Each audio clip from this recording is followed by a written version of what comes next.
What's going on, everyone? LA Sports back with another video. In this video, I'm going to be going over two signings that Toronto Maple Leafs made a couple of weeks ago. I didn't get a chance to make videos on it, but now I am.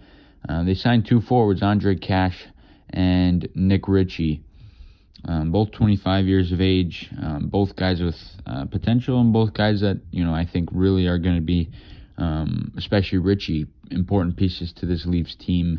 Let's get into the contracts first. For Ondrej Kase, however it is said, he signed a 1-year, $1.25 million deal, so that'll make him an RFA next offseason. As for Nick Ritchie, the Leafs signed him to a 2-year deal worth $2.5 per. So he's going to be a UFA in 2 off seasons from now. And let's get into some of their stats.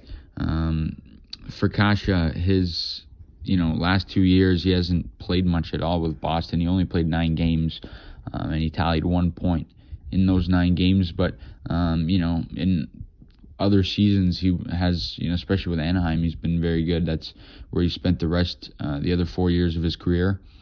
I think he's, a guy who's going to bring some bottom 6 depth to the Leafs, a guy who could score potentially.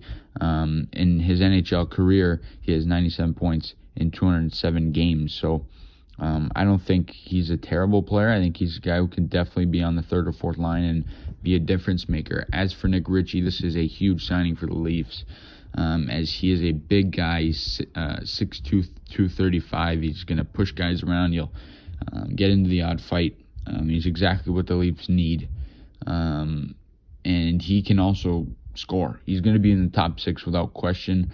I think I would put him on the Matthews and Marner line and move Bunting to the line with Tavares and Nylander, but we'll see how that ends up.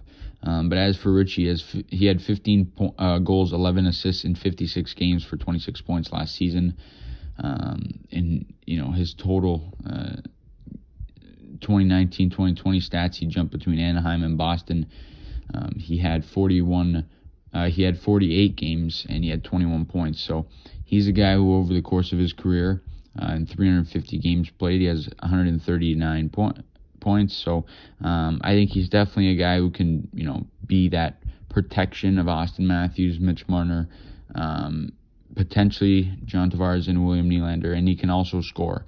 Those are some numbers he put up in 15 minutes of ice time, in terms of last year's numbers, in 15 minutes of ice time on Boston's, 2nd or 3rd line. So the Leafs have a much more talented top 6 forward core, in my opinion, because we have 2 lines with tons of firepower. Boston, is more stacked on 1 line. So I think Ritchie on the Leafs is going to be a very, very good fit.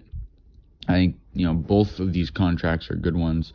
Ritchie, you would like for it to have been a little bit longer, but he's a Toronto kid. I think he, re-signs even beyond the end of this contract. But you guys let me know what you think about these 2 deals.